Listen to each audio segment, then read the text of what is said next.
Apakah pasien-pasien HIV/AIDS itu bisa direcovery atau disembuhkan dan bagaimana cara dan kiatnya apa, Bro? Jadi cukup banyak yang bisa amat sangat sehat. Sebagian lain ya rata-rata. Ya. Sebagian lagi putus obat dalam waktu 3 bulan.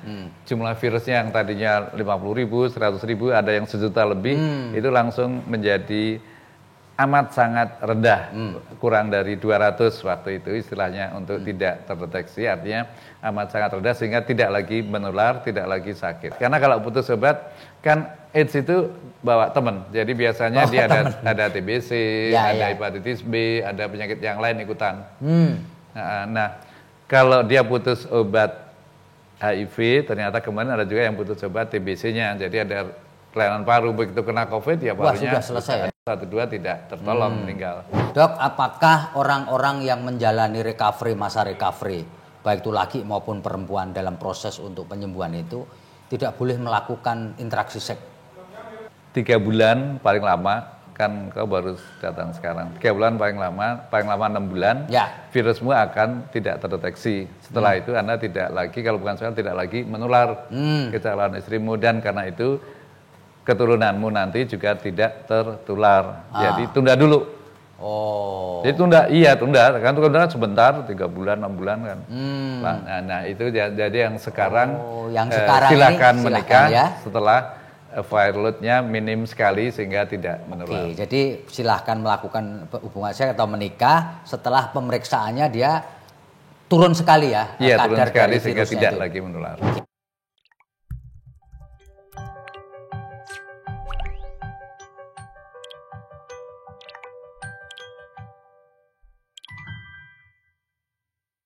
Assalamualaikum warahmatullahi wabarakatuh. Salam damai sejahtera buat kita semua.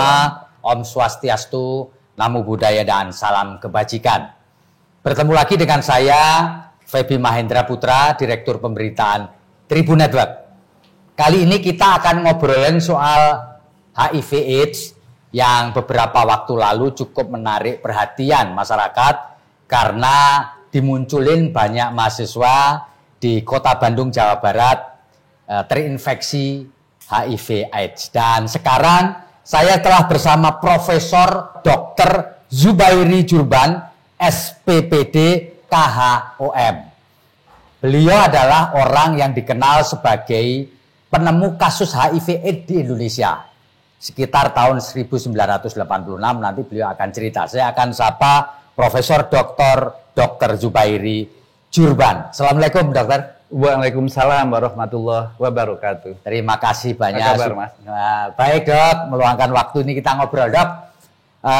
Boleh cerita sedikit, Dok, mengenai temuan HIV/AIDS pertama di Indonesia yang kebetulan dokter terlibat di dalam temuan itu. Bisa cerita sebentar? Silakan, Dok.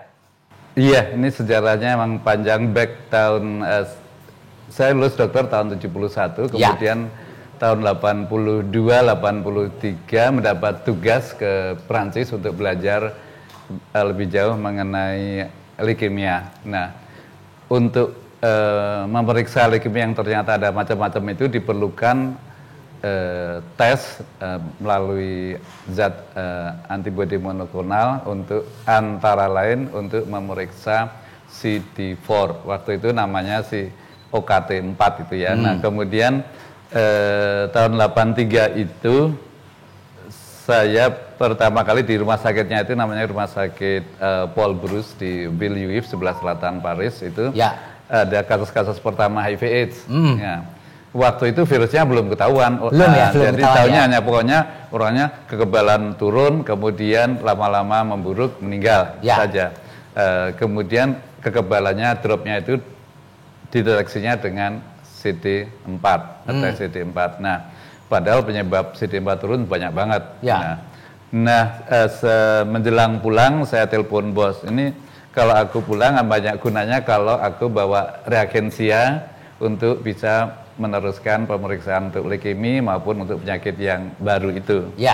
Disetujui ya udah. Kemudian akhirnya balik tahun 83 ke Jakarta, terus saya lapor juga ke kepala departemen dan kepala divisi hematologi, kemudian periksa aja tuh di sana tuh di Pasar Rumput ada banyak waria. Oh, waria. Jadi ya, pemeriksaannya waria ya. 3 ya. 83. Kemudian 83 ternyata ada beberapa waria yang CD4-nya rendah sekali. Oke.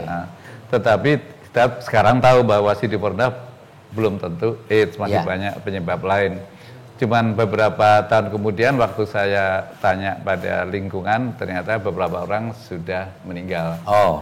Itu yang 83 dan itu kebetulan entah kenapa tercium oleh teman media dari majalah Tempo. Jadi terbit di majalah Tempo, kemudian saya publikasikan di Kongres Penyakit Dalam tahun 84. Itu yang waria. 84 itu baru mula-mula ketemu virusnya. Jadi virusnya kemudian tahun 85 bulan Juli entah kenapa saya diundang ke pertemuan mengenai konferensi AIDS pertama dunia di Atlanta. Nah, di situ kemudian ketahuan virusnya namanya waktu itu masih antara HTLV-3 dan HIV, tapi nama kemudian adalah HIV. Kemudian disampaikan sekarang kita sudah bisa tes namanya ELISA, Enzyme Link Immunoassay untuk tes antibodi terhadap HIV yang kalau positif berarti ada virus dan itu bisa menyebabkan meninggal kalau tidak diobati. Nah, tes itu kemudian saya bawa ke Indonesia. 86 ada kasus di rumah sakit Islam, waktu itu saya bekerja di sana, seorang perempuan dengan anemi hemolitik autoimun, Mas. Jadi karena kondisinya lemah, saya periksa ternyata positif. Positif terkena virus HIV ya? Iya, dan itu kemudian juga meninggal. Itu kemudian juga menjadi menjadi istilahnya sekarang viral di berbagai antara lain di Tempo sama di koran Kompas waktu itu ya. Itu kasus-kasus pertama yang temukan. Prof, bisa diceritakan Prof, si X ini yang kemudian dideteksi terkena virus HIV kemudian meninggal, itu dia dapatnya dari mana? Ya, jadi penularannya bagaimana? Jadi penularannya ternyata ada banyak. Banyak ya. Tadinya yang kita kira kan seksual saja. Jadi riwayatnya waktu itu di pantai barat dan pantai timur di Amerika. Artinya di Los Angeles dan San Francisco. Kemudian di sini ada New York, New Jersey sekitar itu. Nah, yang di sebelah sana ternyata teman-teman dari kalangan MSM atau LSL, laki sama laki ya. Laki sama laki ya. Kalau yang di New York dan New Jersey dari pengguna narkotik. Oh, narkotika. Jadi mula-mula ketahuan itu. Kemudian ketahuan lagi ternyata bisa menular laki ke perempuan. Dan itu makin banyak kemudian ditemukan mula-mula di Afrika, kemudian dia di semua benua akhirnya. Dan ternyata kasus yang penularan laki ke perempuan dan perempuan ke laki jauh lebih banyak dari penularan homoseksual maupun penggunaan narkotik. Penularan yang lain tadi kan seksualnya bisa hetero, bisa homo, kemudian narkotik. Yang ketiga adalah melalui transfusi darah. Jadi waktu itu pasien-pasien hemofilia mendapatkan faktor 8. Faktor 8 ini cara membikinnya adalah donor dikumpulkan banyak, kemudian diolah. Nah, begitu tercemar satu bed semuanya tertular. Nah, itu mulai banyak di Indonesia juga ada beberapa kasus yang saya tangani dengan hemofilia. Kemudian jadi setelah diketahui cara tesnya, sekarang proses tadi untuk faktor 8 diperbaiki dan darah yang keluar dari PMI dan dari transfusi darah manapun sekarang sudah diuji saring, sudah bersih. 99,9%, jadi tidak bisa 100%, namun bisa dikatakan hampir semuanya tidak lagi terjadi penularan. Yang itu yang ketiga. Yang keempat dari ibu. Jadi kalau seorang ibu tertular HIV dan dia hamil, maka risiko bayinya tertular itu antara 20-30%. Namun kalau si ibu ini kemudian minum obat, maka risiko penularan 0. Jadi sekarang di banyak negara bagian di Amerika ataupun banyak di beberapa negara juga tidak ada lagi bayi lahir dari ibu yang positif yang tertular. Ya. Karena si ibu minum obat. Namun kenyataannya di Indonesia agak beda karena ibu ini kan ternyata tidak semua ibu hamil tes HIV. Itu yang belum terjadi di kita. Dan last but not least, penularan di layanan kesehatan. Suntik ya? Ya, jadi kalau misalnya saya nyuntik seseorang, nyuntik obat apapun, sakit apapun, kemudian setelah selesai suntik kan ditutup lagi. Ya. Nah, proses nutup ini kemudian ternyata bisa meleset, nyusuk. Jadi sekarang tidak boleh lagi recapping, menutup kembali tadi spread ke tutupnya itu jarum suntik. Itu yang 5 penularan. Oke, kalau dari 5 itu yang paling tinggi prosentasenya itu yang mana dari 5 ini, Prof? Ya, paling tinggi yang dari laki perempuan. Oh, laki perempuan. Ya, laki perempuan ya. Laki perempuan laki hetero jadi. Penularan seksual yang hetero. Ya. Baik, Prof. Apakah fenomena LGBT yang sekarang di Indonesia pun makin hari makin marak itu juga bisa menjadi pengungkit atau pemicu namanya infeksi HIV? Oh iya, kan dari awal memang kan urutannya itu kan mula-mula dulunya di sana, tapi kemudian sebagian besar dunia ini penularan heteroseksual, kemudian penggunaan narkotik, kemudian penularan homoseksual. Itu memang dari awal cukup banyak dan saya kira edukasi yang berulang-ulang itu ternyata yang banyak orang merasa cukup, pemerintah ternyata tidak cukup. Sekarang ini masih banyak yang tidak tahu mengenai penularan dan karena itu tertular. Ya. Prof, bisa dijelaskan, Prof, pada saat ini sebenarnya apakah pasien-pasien HIV/AIDS itu bisa direcovery atau disembuhkan dan bagaimana cara dan kiatnya apa, Prof? Oh ya, dulu pada waktu kasus-kasus pertama 83, 84, 85, 86 itu hampir semuanya meninggal dalam waktu 2-4 tahun. 2-4 tahun ya, Prof ya? Karena belum ada obatnya. Ya. 87 mulai ada obat 1, obat 2, begitu 2 obat lumayan lebih panjang. Begitu ada 3 obat ketemu dan dikombinasikan, maka selama minum obat teratur, maka yang bersangkutan hidup normal, bahkan bisa jauh lebih sehat dari rata-rata umurnya. Saya selalu tanya pada pasien, dibandingkan teman-temanmu yang seumur, wah aku jauh lebih sehat. Kenapa? Ya karena di sini kan diperiksa dokter, aku nggak olahraga aja diomelin, minum obat lupa ditanya-tanya. Jadi kemudian selalu diukur tekanan darah, diukur nadi. Jadi cukup banyak yang bisa amat sangat sehat. Sebagian lain ya rata-rata. Sebagian lagi putus obat. Sayangnya yang putus obat cukup banyak. Nah, putus obat yang cukup banyak ini kemudian setelah 1 tahun kondisinya menurun, sebagian meninggal. Sebagian lagi datang lagi, kemudian diberikan obat lini 2. Nah, lini 2 untungnya pemerintah menyediakan obat antiretroviral gratis untuk berapa bulan? Untuk seumur hidup. Kalau jadi pasien-pasien, tapi itu mulainya waktu sekitar sekitar 20 tahunan yang lalu itu sudah mulai gratis. Kemudian di awal-awal dulu tim saya, jadi mula-mula kami mendirikan kelompok studi khusus FKW RSCM. Itu ada Prof. Haryanto, ada Prof. Samsul Rijal, ada banyak teman yang lain di situ. Prof. Samsul Rijal kemudian punya ide, ini obatnya kan di sini mahal, pasien harus dari Amerika, mahal banget waktu itu. Berapa juta, sekitar 4 jutaan. Kemudian India bikin. Nah, kemudian Pak Samsul, salah satu manajer kami, kirim aja ke India, beli tenteng. Bahkan waktu itu kita bisa meyakinkan Menteri Keuangan untuk mengeluarkan surat bahwa kalau ada pengiriman obat dari luar negeri mengenai ini tidak dipungut biaya cukai. Jadi amat tertolong, makasih.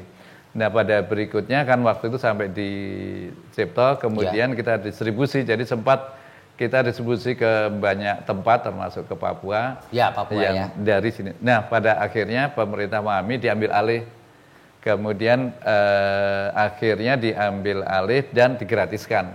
Jadi harganya kalau harga obat lainnya itu rata-rata tinggi, kadang-kadang naik, tapi rata-rata tinggi. Ini obat ini turun terus. Jadi pada waktu kombinasi yang termurah waktu itu saya masih ingat kalau beli di India itu sekitar 200 sampai 300 ribu. 200 sampai 300 ribu rupiah ya Pak ya. Salah satu kombinasinya, namun ada juga yang kombinasi yang sekitar 850 ribu. Ya. Nah sekarang tersedia gratis, tersedia di banyak tempat, tidak hanya rumah sakit, namun juga di beberapa puskesmas disediain obat gratis itu. Dan obat itu, obat HIV/AIDS itu produk kita atau masih impor itu Pak? Sebagian produk kita. Oh sudah ada produk di kita ya? Iya, dan artinya rata-rata bayangin, yang dulu meninggal itu sekarang kalau minum obatnya teratur, kebetulan pasien saya yang awal-awal dulu pasien yang mampu sehingga bisa periksa viral load. Viral load itu tes untuk jumlah virus,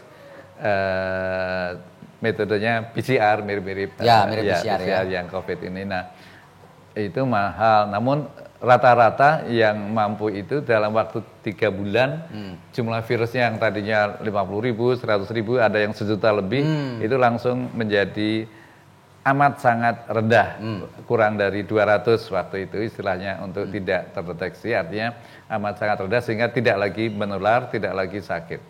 Ya. Itu 3 bulan, paling lama 6 bulan. Ya. Dok, apakah orang-orang yang menjalani recovery, masa recovery, baik itu laki maupun perempuan dalam proses untuk penyembuhan itu tidak boleh melakukan interaksi seks? Atau apa? Kapan saatnya? Misalkan saya kena AIDS nih ya, HIV. Iya, jadi gini ceritanya. Ya. Pada awal-awal dulu, dok aku mau nikah. Calon istri udah tahu belum? Ya belum, long takut ntar nggak jadi.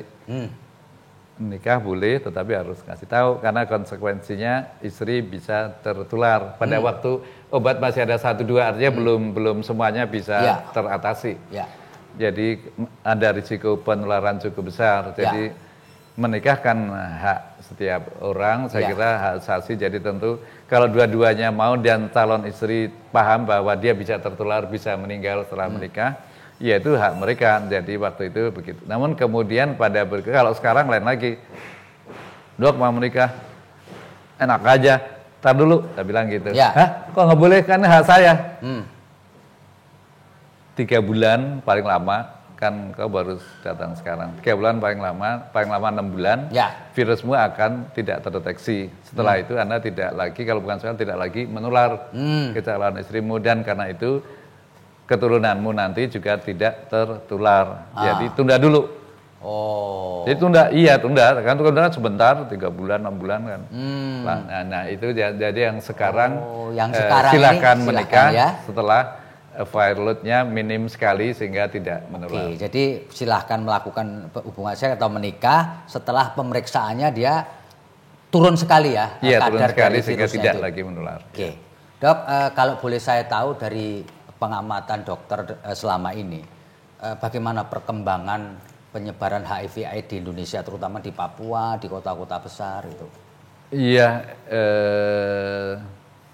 masih serius. Jadi serius ya?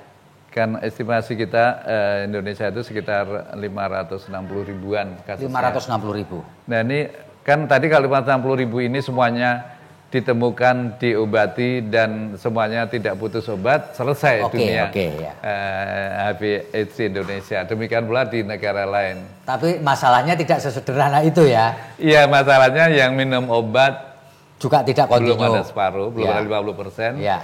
Yang putus obat banyak. Jadi yang terkontrol baik sehingga tidak menular itu masih belum banyak. Jadi masih banyak banget PR. Padahal WHO telah mencanangkan 2030 selesai. AIDS ya, HIV/AIDS. 2030 selesai. Bagaimana kalau seperti sekarang? Dan apalagi banyak negara kemarin dalam 2 tahun itu mengalami pandemi COVID, sehingga misalnya di India itu rupanya banyak orang di pedalaman yang kalau mau ngambil obat harus naik bis. Nah ini pada awal-awal dulu bis cut karena PSBB. Nah, jadi sehingga banyak yang putus obat. Di Indonesia enggak, tetapi banyak orang yang takut ke rumah sakit. Kemarin ada juga, Lah, kamu kemana? Ya kan takut dok, rumah sakit kan dengar-dengar rumah sakit sumber COVID katanya.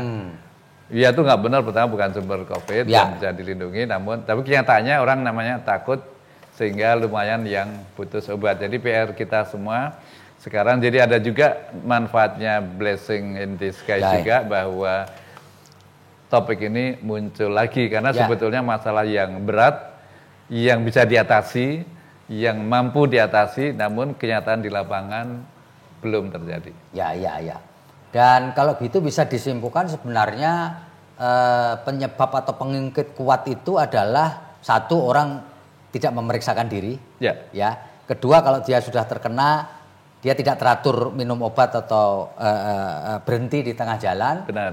Dan kemudian mungkin faktor yang terakhir mungkin karena ketidaktahuan orang mengenai virus ini ya Pak ya? Iya, masalah lagi adalah ekonomi. Ekonomi, ya. Jadi banyak keluarga yang nasib ekonominya tidak terlalu bagus sehingga masuk ke prostitusi pada usia remaja, bahkan ada prostitusi anak karena masalah ini. Jadi itu yang menjadi juga pemicu untuk penularan. Ya.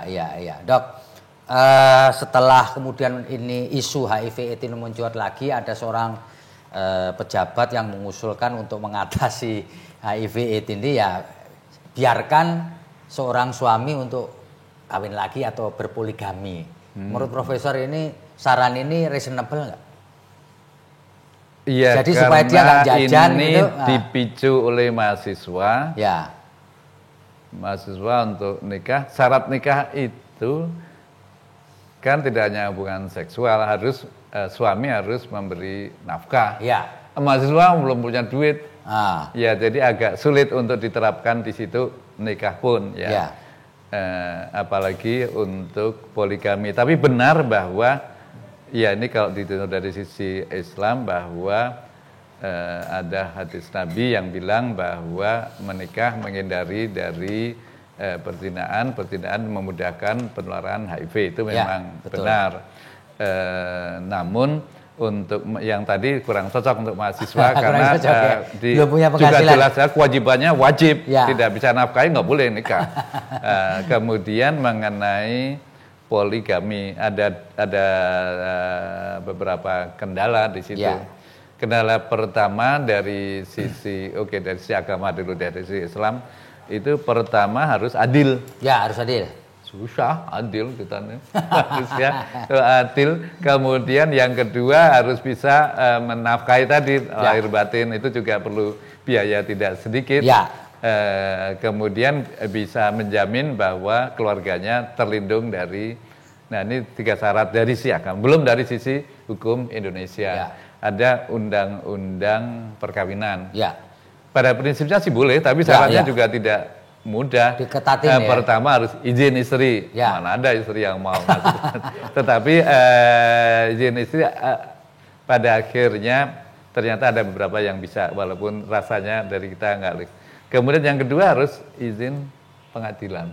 Ya, jadi tidak mudah. Jadi anjurannya mungkin ada gunanya, tapi untuk prakteknya sih amat tidak mudah. Dan saya kira kita sekarang udah mulai tahu sekarang bahwa jalan keluarnya pertama adalah edukasi, lebih penting. Ya. Kalau nggak tahu cara menular, bagaimana kita bisa menghindari? Yang kedua tadi masalah ekonomi, harus perbaiki ekonomi rakyat Indonesia supaya tidak terjerumus mencari uang dari cara prostitusi tadi.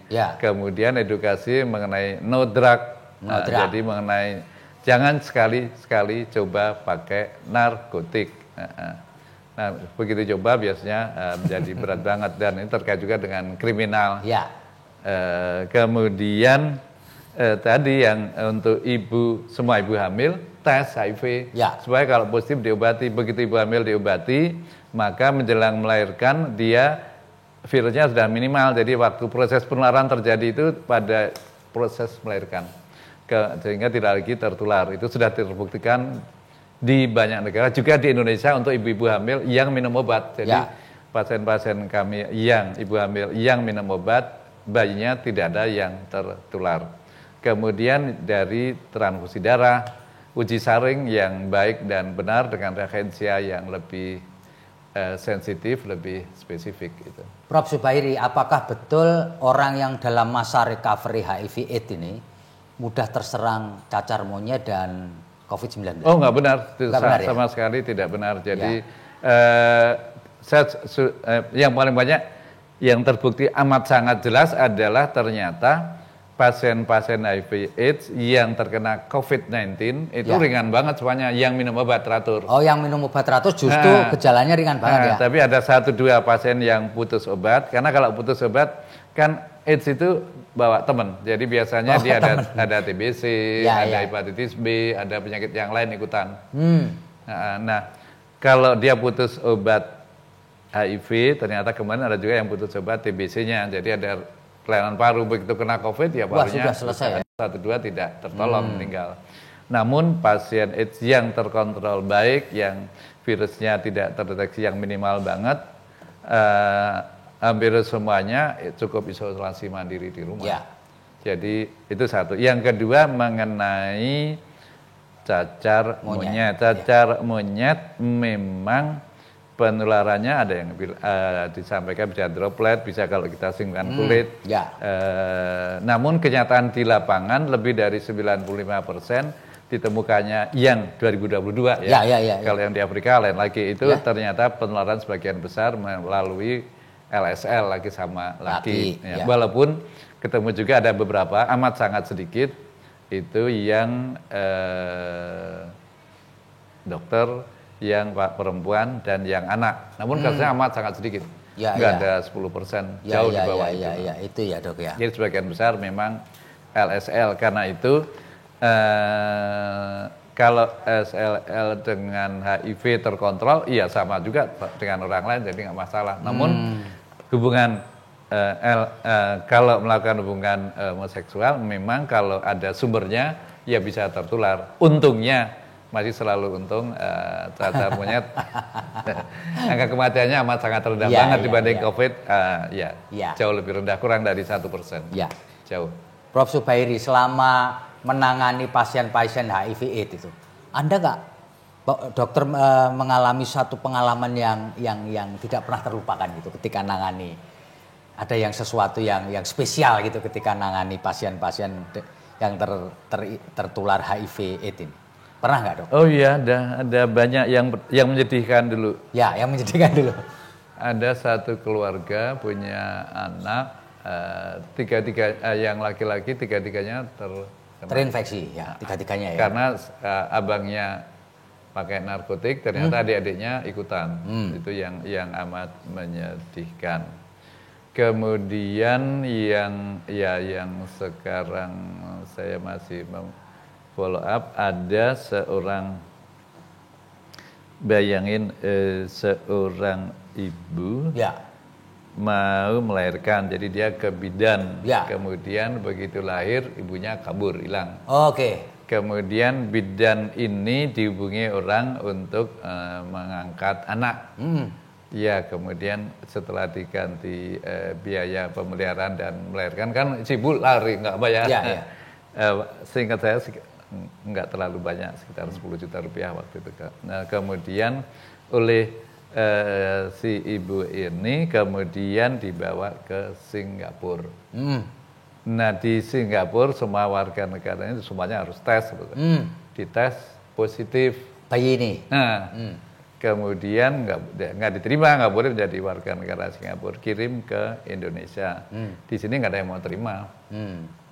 Kemudian akhirnya yang menerima ada Yayasan Pelita Ilmu, jadi waktu itu Prof. Samsul Rizal, Bu Sri Wahyuningsih, dan saya mendirikan Yayasan Pelita Ilmu. Sekarang masih amat aktif. Nah, kami dengan senang hati menerima si bayi itu ya. Si bayi itu. Kemudian bahkan beberapa orang ingin mengangkat anak, tidak hanya satu. Akhirnya diangkat anak oleh seorang keluarga. Kemudian saya lagi mikir-mikir.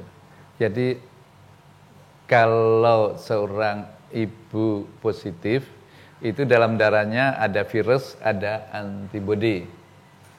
Nah, pada waktu melahirkan, si bayi ini bisa tidak tertular sama sekali, nggak ada virus, nggak ada antibodi. Bisa sama seperti ibunya, ada virus, ada antibodi. Bisa juga hanya ada antibodi tanpa virus.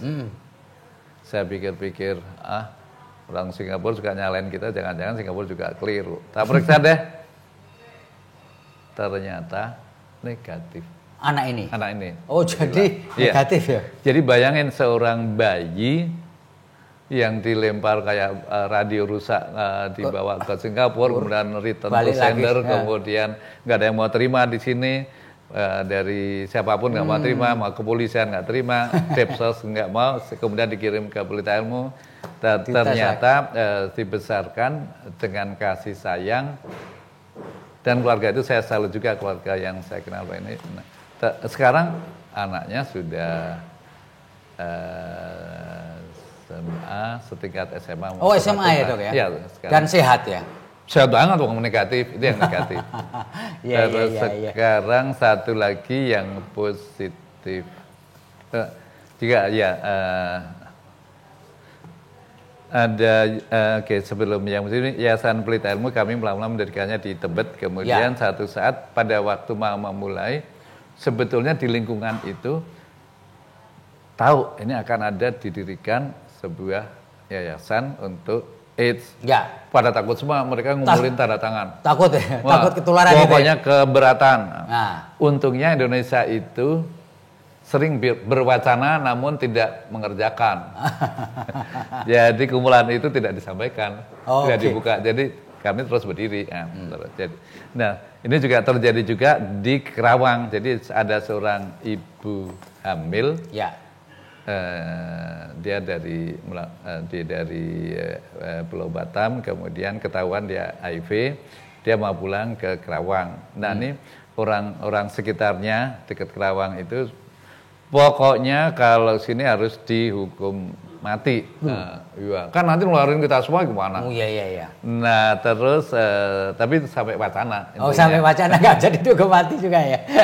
Nah, kemudian saya ini ternyata bahkan orang tuanya juga ikhlas kalau dihukum gitu ya. Tapi ternyata sampai di wacana doang, diomongan doang untuknya.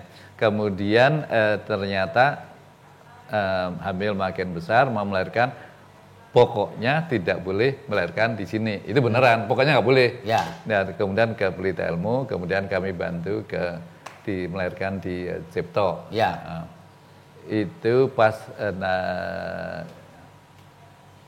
kemudian akhirnya sehat.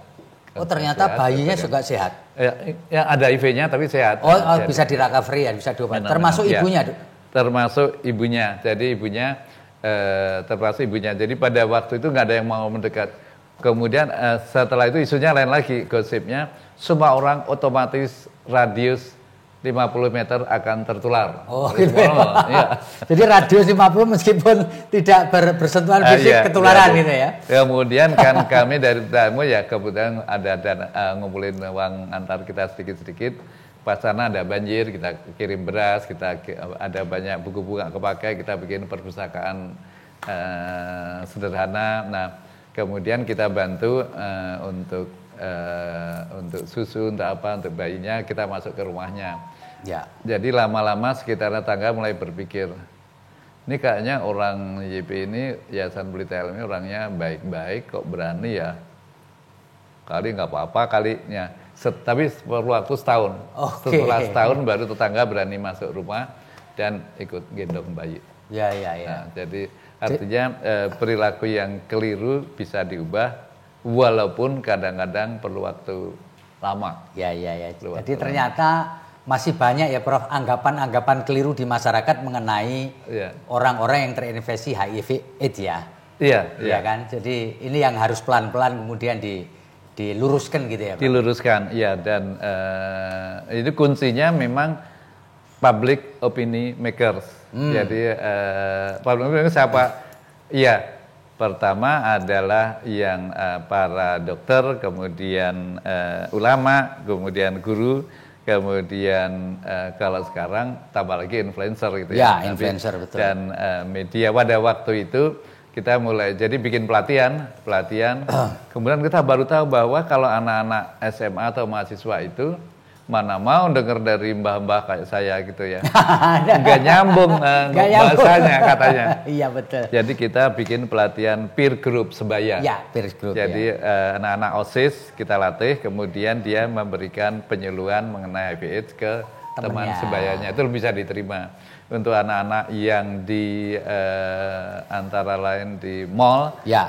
Mall itu ternyata remajanya lumayan berisiko, baik seksual, baik narkotik. Jadi kemudian kami bikin grup, peer group untuk mall, baik di Kalibata, baik di Cijantung, maupun yang di dekat Rawamangun itu, sehingga bisa menyuluh antar mereka, sehingga risiko untuk tertularnya menjadi minimal. Oke.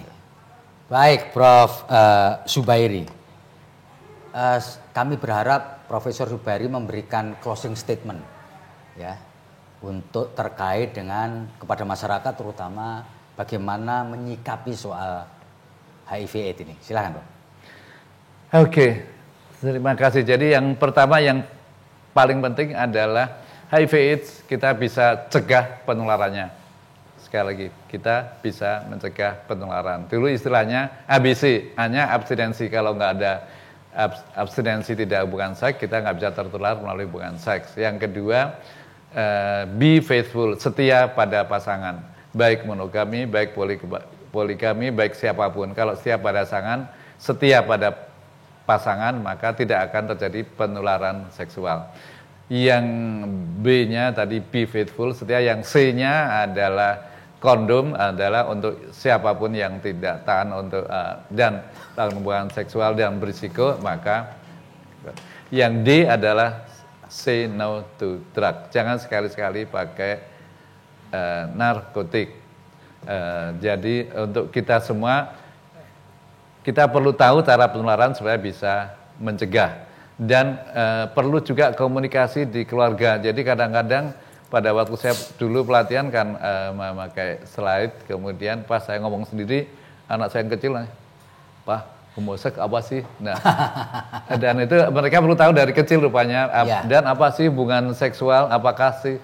Kemudian makin mengenai sex education, apa itu menstruasi, apa itu sperma, apa itu bagaimana penularan, itu menjadi penting.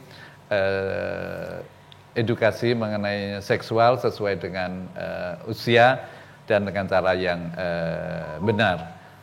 Apalagi yang pesan penting yang lain adalah kenyataannya di lapangan sekarang banyak yang sudah tertular.